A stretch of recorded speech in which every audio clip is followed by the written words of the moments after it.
What's up, YouTube? Welcome back to a long-awaited return of my channel.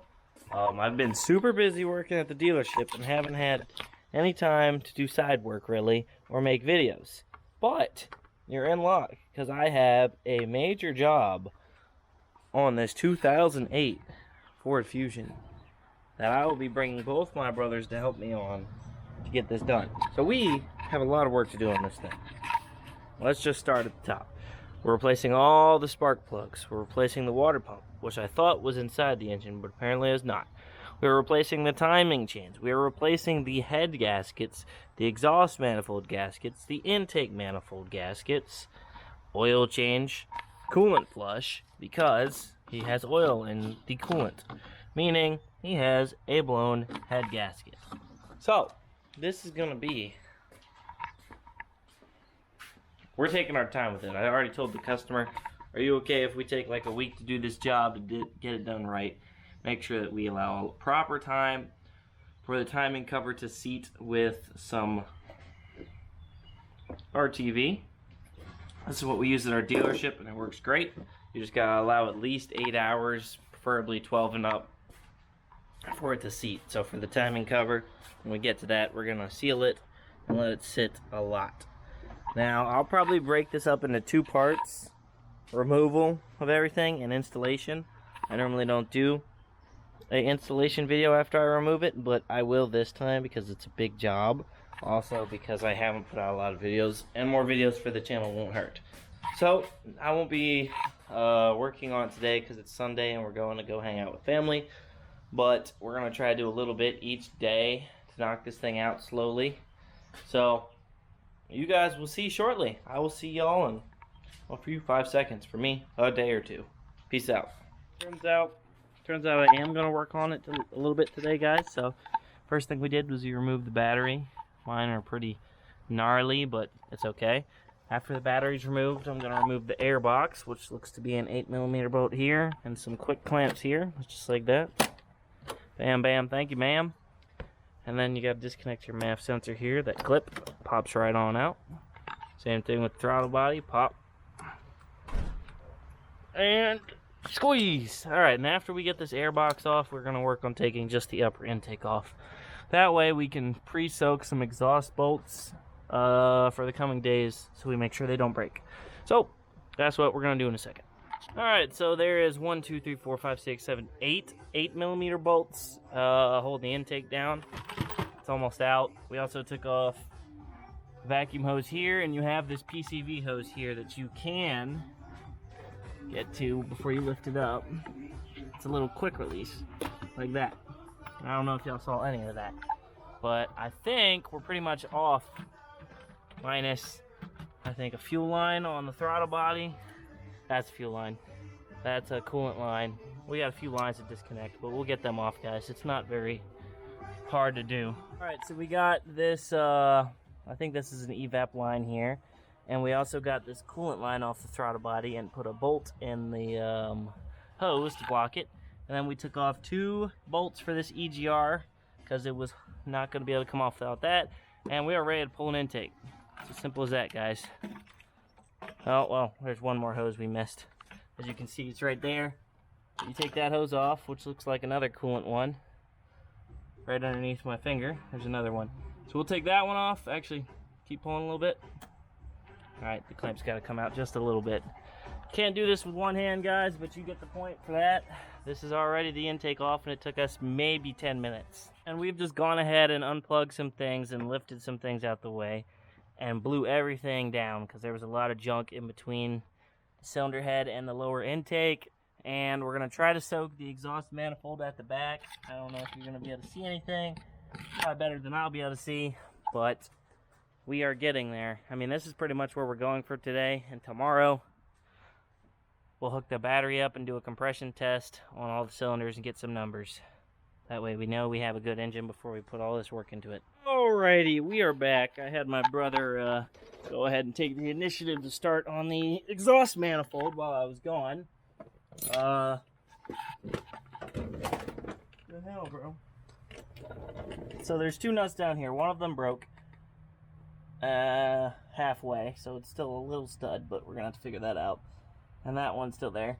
They were 15s. You make sure you use a 6-point penetrating oil and heat. Mine still broke with heat and penetrating oil. Then you have what, Micah? These 2 brackets were what, 10 mils? Yeah. 2 brackets for this converter, holding it to the block, 10 mils. And then there is, you're going to have to show them up top. Put a rag on that. Not that one. You got another rag? No. You're a grease ball right now. He's a greasy bow.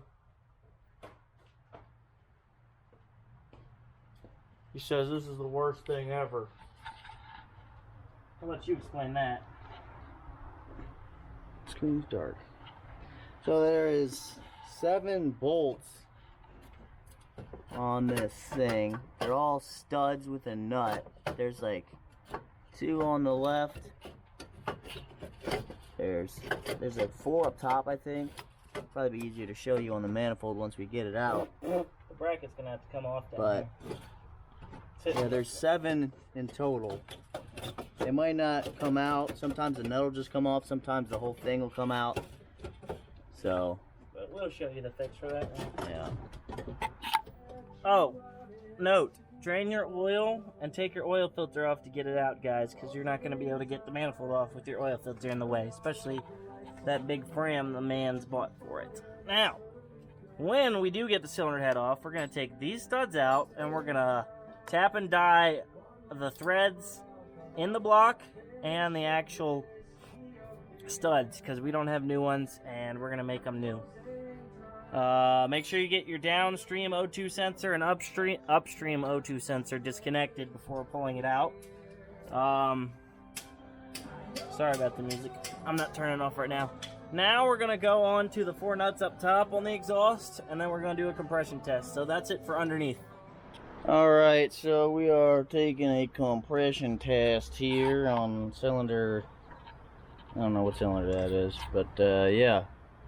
Here we go. Go ahead.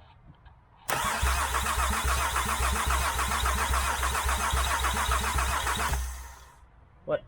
I got to 150 just then at the end. It takes a while to gain compression. That's good. 150's fine. But So basically what we're making sure, guys, is that every cylinder has good compression and not some bad rings or any worn out piston rings, because we don't want to put all this money into it. Well, we don't want this guy to spend all this money and then it needs piston rings. So that's what you're going to do if you have a compression checker. If not, I think you can rent one at AutoZone, and you'll just go down each bank, take one spark plug out, put the next one in, out, in. That way you're still building compression on the rest of the bank. But it's that simple, guys. It's not rocket science. Okay, guys, now we cooking out here. I got my younger brother cleaning all the threads with a dye for the exhaust manifold. My older brother's over there putting some intake manifold gaskets in the upper intake.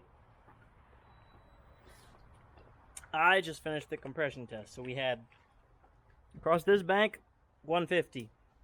Then started here, 130, 130, 155. So these two are down a little bit, but they're within the percentage of acceptable loss of compression. So they're still good.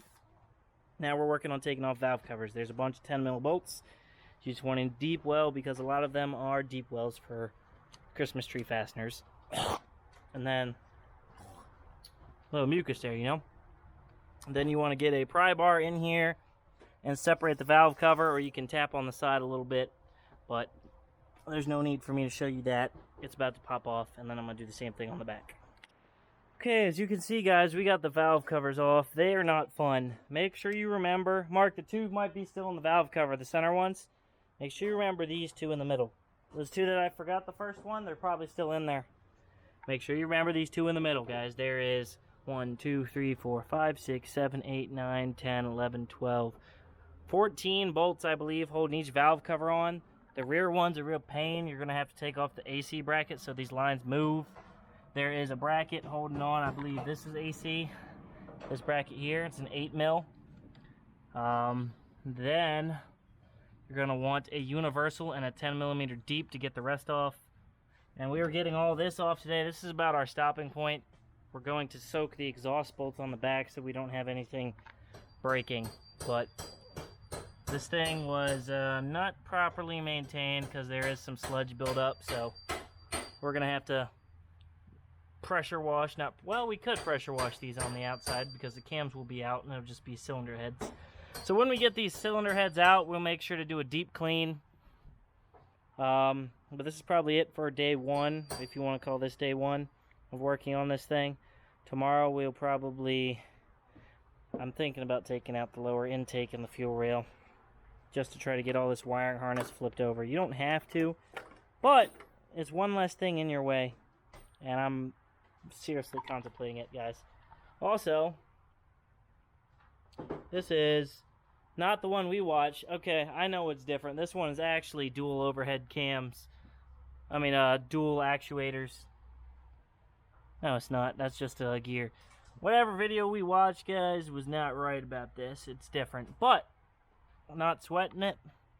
We will still get it done and show you the right way to do it. So, see you guys tomorrow. That'll be about 3 seconds for you guys. Peace out. Okay, guys. Next day is here. Told you it'd be 5 seconds. We've got passenger side tire off and inner fender off. And we're about to take off serpentine belt here.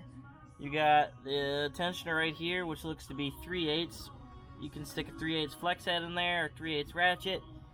Take serpentine belt off, and we're going to take the pulley off here too. Then we can crack the crankshaft free, take the pulley off with the puller, which I'll show you how we'll be using. We do got to take off the power steering pump back here. I'll get to that when we get to that.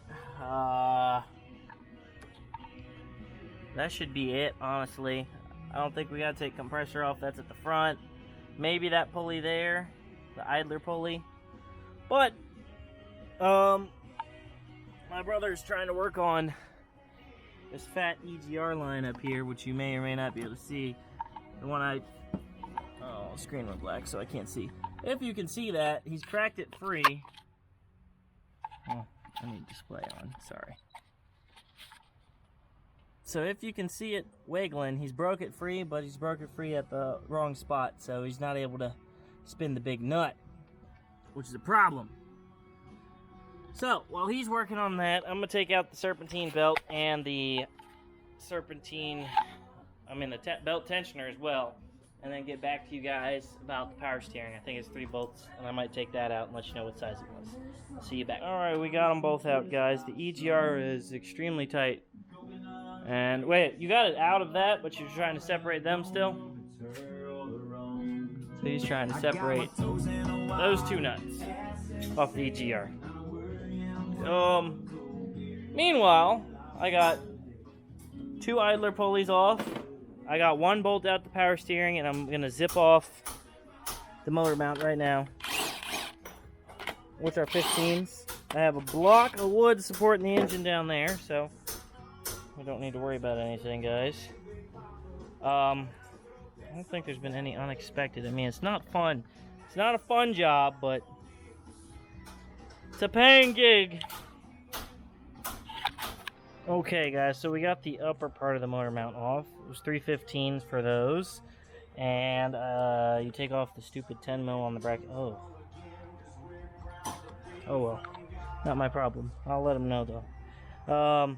And a 22 for that. You also have to take off the ground. I left it attached to the motor mount, took it off here. 7 mil, 8 mil. Now I'm going to zip this off, which looks like some more 15s.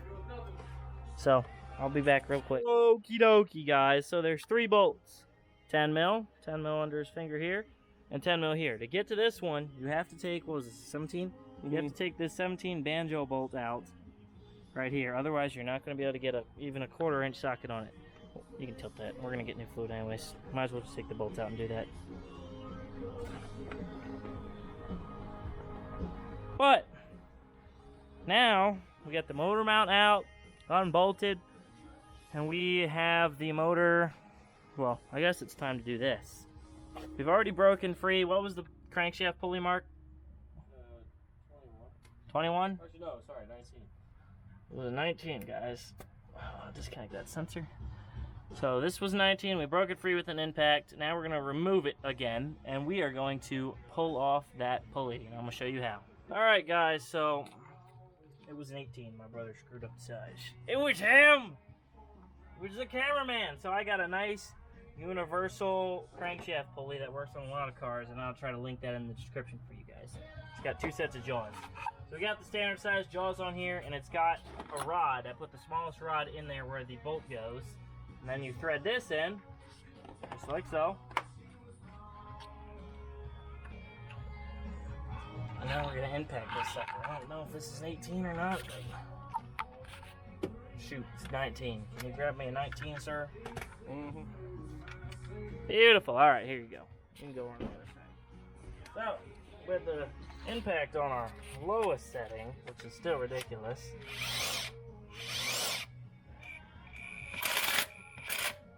I think we need the next size up rod. Here we go.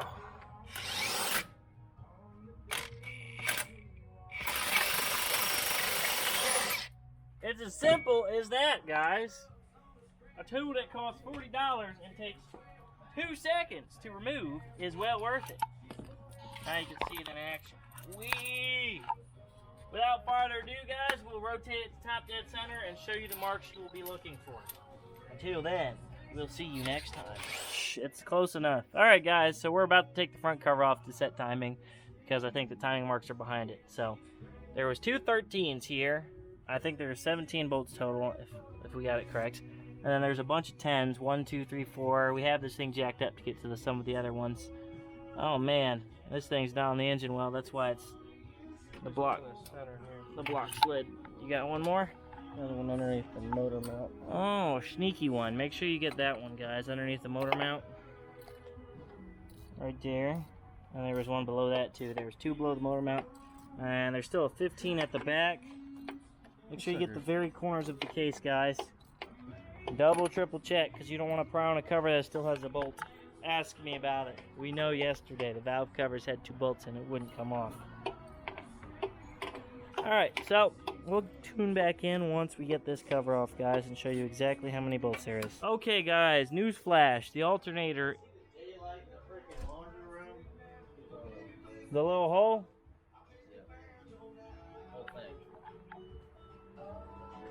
The alternator is bolted to the timing cover, so you have to unbolt your alternator to get that off. 3 13mm bolts. But as you can see, the timing cover is one solid piece of aluminum, which is not fun to get out. But now that it's out, we're able to see our marks. There's one of our marks we got to line up. Those are our marks on our intakes. And I'm not really going to be able to see that. But we're going to rotate this thing and get this thing close to top dead center. Also, Mike, we're going to have to drop the oil pan. Look at all the dirt that dropped in there. What dropped in there? Look at all the dirt that dropped in there from that. From you? And we blew this thing out.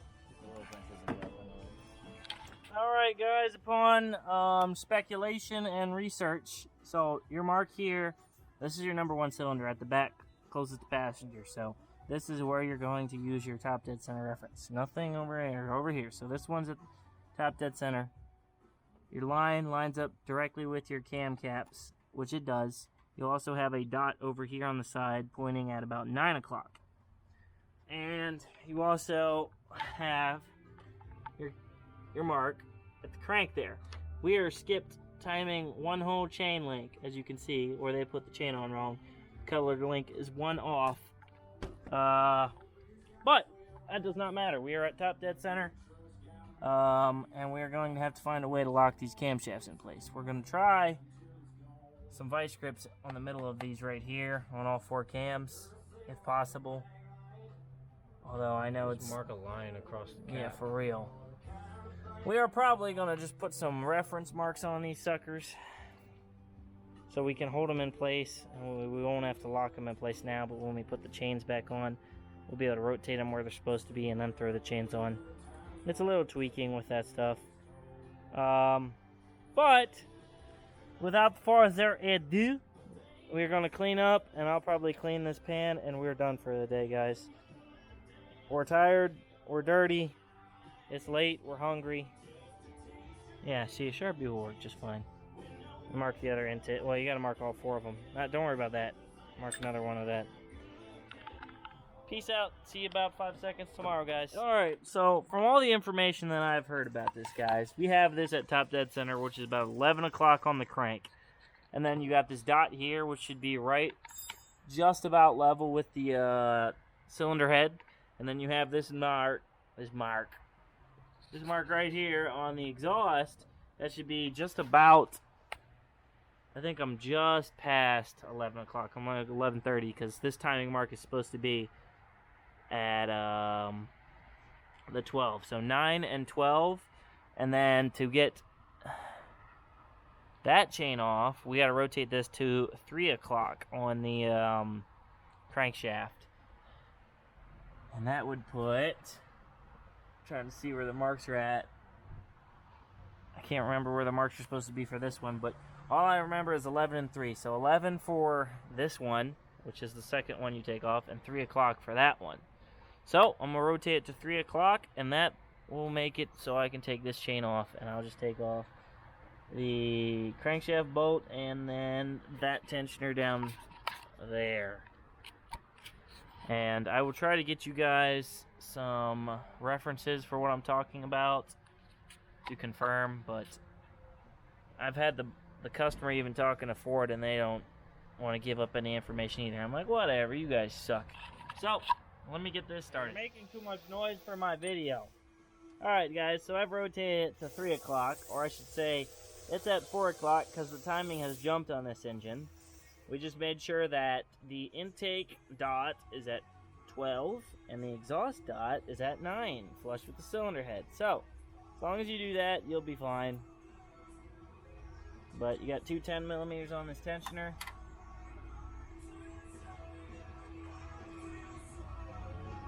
I wasn't expecting oil to come out of this, but now we're dripping oil. I'm trying to get our clean floor that we lay on covered in oil, guys.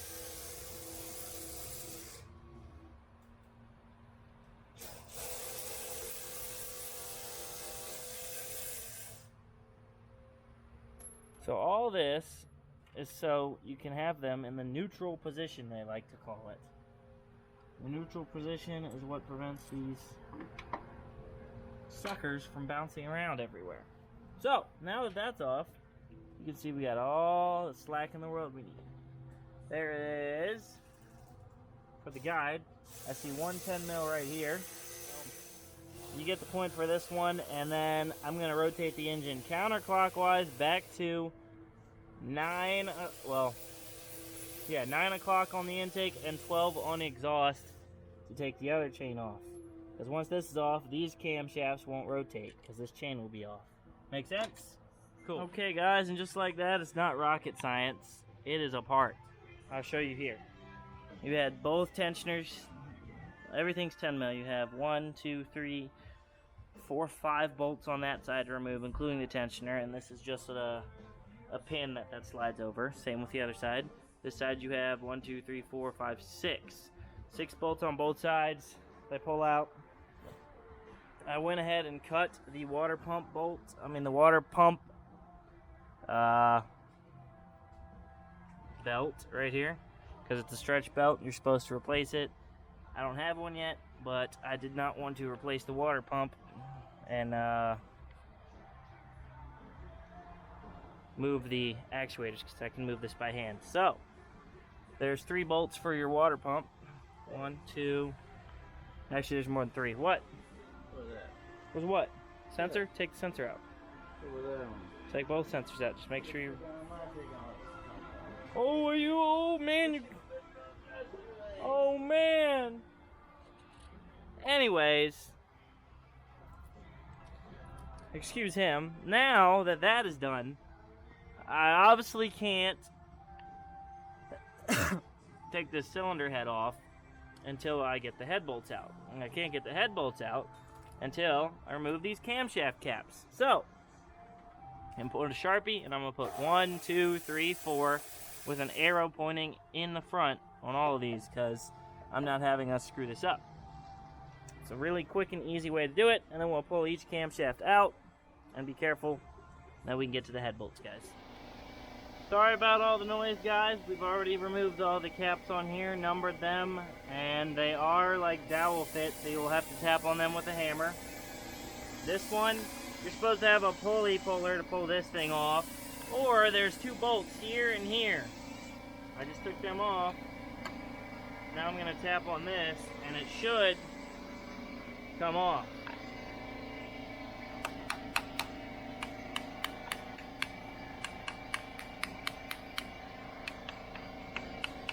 Just like this. Ta-da! Ideally, you want the puller so you can get this off and replace this seal. I'll talk to the man's. Hopefully he'll be able to get us one.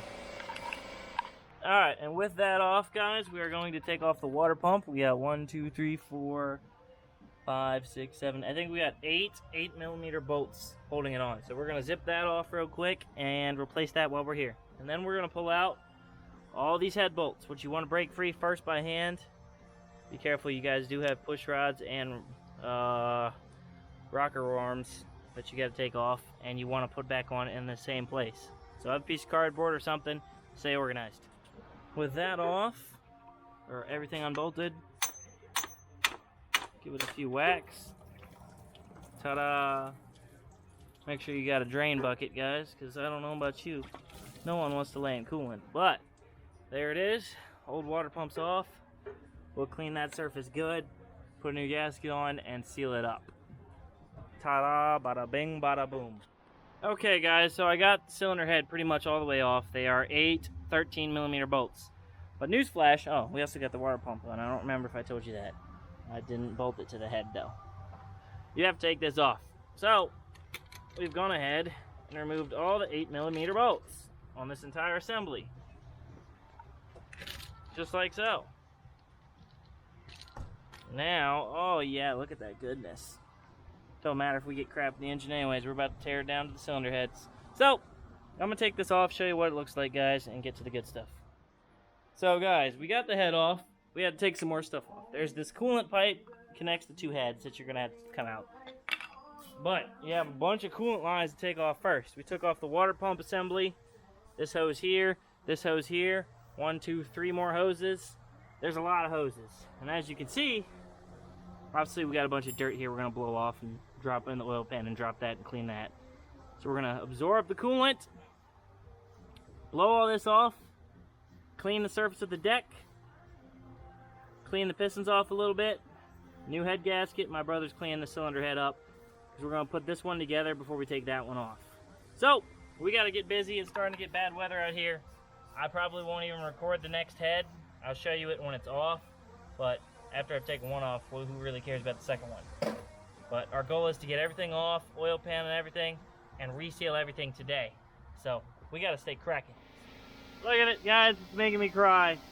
So what we did is we used a die grinder and a blue Brillo pad to clean the surface. As you can see, it looks really clean, really good. A lot of y'all might comment, hey, you can't use that, you need to flatten it, blah, blah. No. And it works perfectly fine. As long as you're not digging into it and you're just getting off the layer that was on there, you are fine. So now with that done and everything blown off here, he's cleaning off the other end. You don't need to worry about that. Get here and get where it mates on the bottom side. But if you're feeling froggy, go ahead. New head on, new gasket, bolts are in and snugged up. Now there's a torque sequence to follow, of course, like any good engine. Let me see. Goes like this. So you're going to torque 1, 2. Let me see if you can see that. So 1, 2, 3, 4, 5, 6, 7, and 8. Now, they have a nice wild torque tightening sequence. First pass, 30 foot-pounds. Second pass, 90 degrees. Third pass, loosen 1 full turn. Like, what in the blanking chip is that? Fourth pass, 30 foot-pounds. 90 degrees, 90 degrees. So, that's where we're at right now. As long as you're following, it goes like this, Micah. That's not the one. The one's here. Bruh. It don't freaking matter. As long as you go in the middle, it don't matter. No, follow the torque sequence. It's there for a reason. Anyways, guys, now that this is on, we're going to do everything. We're going to show you the tightening sequence for the caps as well. And we got assembly lube for all the main caps and lifters, yada, yada, yada. That way it's done right. And we did wipe the cylinders dry and then apply some fresh oil on it. You know, lube helps everything, guys. Okay, guys, so we've gotten both heads on, and the problem we had was we couldn't put the water pump bolts in with this pulley on. Obviously, you're supposed to pull this pulley off. We don't have the Ford special tool, so we just pulled the camshaft out again and put all the bolts in and tighten them. So, make sure, if you're doing this job, you get the tool or you do the water pump installation first. Secondly, we're talking with the customer about this. There was a little bit of damage on the camshafts, but I'm trying to convince him that he can still run it as long as it's well maintained, because we've cleaned everything now. Like, it was bad. And now it's really good. At least the heads and the block, everything's been cleaned out. It's getting new spark plugs. It's got new gaskets on pretty much the whole motor. So, he's basically starting fresh as long as he maintains it. The grooves that we're in, he had one in the exhaust of this camshaft and the intake of the back bank. As long as he maintains that, he should be fine for at least 50,000 to 100,000 miles with no problems. After that, if he has camshaft problems, it's probably not even going to be his car anymore. This thing already has 173,000 on it. So, while I work out this madness called coolant lines, which is a mess in here, absolute worst coolant lines to work with ever. I got 1, 2, 3, 4, 5 to hook up right here in a small amount of space. But we're about to go take a pizza break because it's like 7 o'clock, I think, and we still have to time the engine and seal it if he doesn't want new camshafts. So, I will see y'all, I don't know, when we time the engine. Alright, guys, we've been extremely busy and not gotten a lot done. I know it's probably like, what the heck? I don't remember what the last thing I recorded was, but front valve cover's on. We got to get a new seal here because that seal broke. So, we'll get that. We're about to throw on the back manifold. We got new gaskets, clean the surface, new donut on that one. The ring that came in the kit for that manifold there was not right, so we are going to RTV it. Yes, that's right, I said RTV is an exhaust gasket. You learn something every day watching my channel, right? It's not a correct answer, but I'll say it. It works. As long as you put on enough of it and let it sit without starting it for a bit. So, as he continues to do that, I really can't do much. I want to put on the power steering pump in the back, but he's at the back and under the vehicle. So, I'm just going to continue cleaning up around here and taking a peek at what we got left to do. Cleaned off the EGR valve too, so the gasket will be good. And, oh, you just put a nut and bolt and use the thread.